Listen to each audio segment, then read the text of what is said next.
Game 7, Blue Jays, the World Series heartbreak. A nation wanted it, a team chased it, and the baseball god said, not this year. And honestly, it stung. Quietly, deeply, almost privately, like only Canadians know how to hurt. The baseball gods said, not this year, not God in general, because he is greater and he is bigger than all of this. The loss we don't want to admit definitely, I think it's real to pay attention to this. And if you love sports in any variety, it's just the way that it goes. There's a winner and there's a loser. This wasn't just a big and hit you where it may be uncomfortable. These are the topics I'm passionate about, and I bet they'll spark something in you too. So buckle up for quick, high-impact episodes that'll shake you up. To the Steve Setka show here, very exciting. Let's get going here. I'm going somewhere that I didn't think I would have to go here after last night's game. The Toronto Blue Jays, Game 7, lost the World Series. Very difficult. We're going to get into it here shortly because I can't not talk about it. And I got stirred up a little bit today. People telling me that I was overreacting a little bit. Anyways, let's get started. Psalm 34:18 on the Steve Setka show. The Lord is close to the brokenhearted and saves those who are crushed in spirit. I can tell you, the Jays seemed to be crushed in spirit yesterday, and I felt crushed in spirit as well too, because I'm invested in sport. I love sport, and faith are my pillars of what I spend my most time in. But sport is my passion. I believe there's a lot of faith in sport. I believe the meritocracy is built around sport, and we got to talk about it here. So I'm going to go there. We're getting into it. We're talking faith, freedom, sport, business, and the pursuit of excellence in every arena of life. Yeah, we're going there. Game 7, Blue Jays, the World Series heartbreak. A nation wanted it, a team chased it, and the baseball god said, not this year. And honestly, it stung. Quietly, deeply, almost privately, like only Canadians know how to hurt. The baseball gods said, not this year, not God in general, because he is greater and he is bigger than all of this. The loss we don't want to admit definitely hurts. I think it's real to pay attention to this. And if you love sports in any variety, it's just the way that it goes. There's a winner and there's a loser. This wasn't just a baseball loss. It was definitely a national disappointment, in my opinion. We don't get many of these big moments. Basketball gave us 2019 when the Raptors won. Hockey, well, we've been waiting there for a long time. 93 since the last Canadian team won. Baseball, this one felt like the one. 1993 was the last time that the Blue Jays won the World Series. I was 1 year old. 92 they won as well too, and I was born at the end of 1991. And when the Jays fell in Game 7, it wasn't just, oh, well, we'll get them next year. It felt like someone punched a hole in our Canadian optimism. Just this slow chest pressure sadness. No riots, no broken windows, just millions of Canadians quietly closing the TV, taking a breath and saying, dang. It was very tough. A lot of offensive greatness with Vlad Guerrero Jr., Ernie Clement, Bo Bichette coming in injured. The amount of resilience that went into that team was just amazing. It was incredible. It was something our whole country could get around. Was very excited. And the defensive prowess was likely even better. Both teams, excellent defense. Good offense for the Dodgers, not necessarily great offense for the Jays. It's unfortunate that they couldn't get it done with all the plays that happened in Game 7, all the greatness that occurred, the difficulties of the in-between games that were mega super boring. And then the 18-inning stretcher that just went deep into the night, which was Game 3 in LA, which was crazy. Coming back, winning Game 4, winning Game 5 in LA, and then losing the next 2 in Toronto was insane, was crazy. All we had to do was win one, Game 6 or Game 7, and just couldn't get it done. It was a dramatic devastation. It was low-key national gun punch. We don't rage necessarily like you see sometimes occurring. We're not burning cities like has happened in the past. We just hurt in silence. And honestly, that was almost harder to watch than the final at bat. It's kind of a Canadian theme, be kind and nice and compassionate. But that brings me to a interesting thought when it comes to this loss in the World Series, about how devastating it was and how many missed opportunities there were.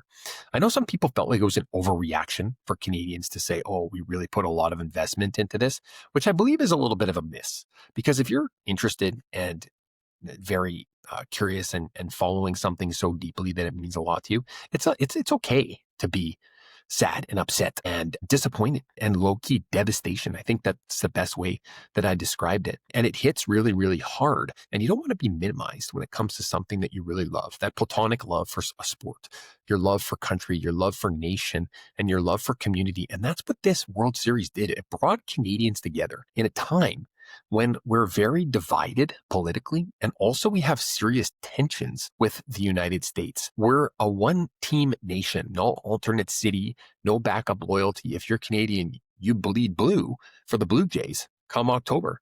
We wanted a national moment. We needed something to rally us beyond politics, inflation concerns, world noise, etc.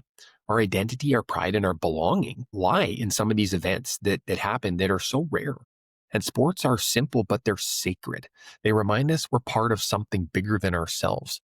And for Game 7, we were united, coast to coast, sports bars packed in Alberta, PEI, Manitoba, where we are, downtown Toronto, rural BC. Everyone was talking about this, which was amazing. Kids wearing Vladdy jerseys to school, people celebrating his father who played for the Jays in the Expos in his past, grandparents watching postseason baseball again like it was 1992 and 93.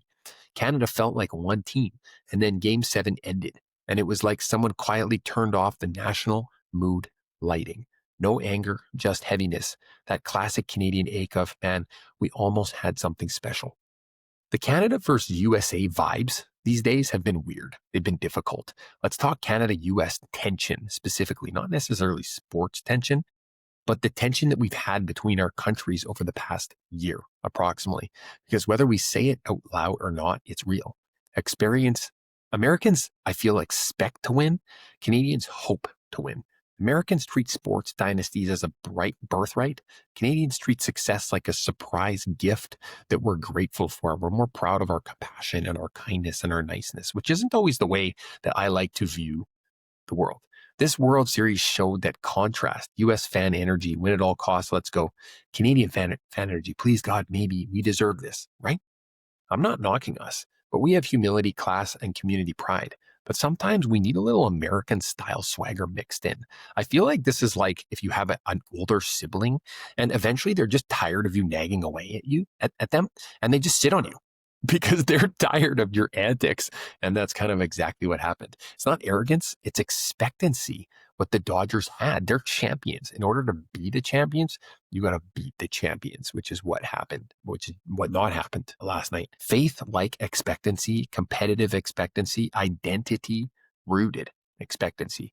Canada deserves to believe again, not just to cheer, but to expect greatness. And that's what this show is all about. Faith, work ethic, ambition, owning your mission, and not apologizing for wanting to win. So what do we do with this, and where do we go from here? Here's the lesson I feel like comes from this loss. Disappointment is fuel. A setback is a sharpened edge. Heartbreak either breaks you or hardens you into someone who finishes the job. To every Canadian listening, don't sit in the sadness too long. Feel it for sure, but then rise above. We don't get many global spotlight moments. So when we do, we learn, we grow, we come back hungrier. For the Jays, this isn't failure. This is foundation. For Canada, winning isn't a lottery ticket. It's a mindset shift. And for everyone grinding in life, in business, in faith, and in sport, you don't win championships by wishing.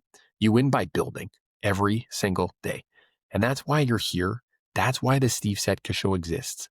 We're about sharpened minds, strong culture, and courageous living. We don't fold under adversity. We rise with it. This was an incredible series, from Miguel Rojas making incredible plays at the buzzer, Andy Pages jumping to make a catch and taking out Kiki Hernandez in the outfield, Vlad Guerrero's offense and defense, the pitching from Yamamoto, Nell, Savage, Kevin Gausman, Shane Bieber, and Max Scherzer at 41, the third World Series for both Freddie Freeman, Clayton Kershaw. There were so many great storylines and way too many World Series and playoff records broken to even count. So yeah, Game 7 hurts. Heartbreak is proof of how much we care. Let's take this energy, this unity, this belief, and let it fuel the next chapter. To the Jays, thank you. To Canadians, stand tall. To the future, we're not done. This is the Steve Setka Show. Stay bold, stay grounded, keep going. We rise again because God will take care of those who are crushed in spirit. Amen. Thanks for tuning in to today's episode. I hope you found value in what we shared and that you'll take it with you to positively impact the world around you.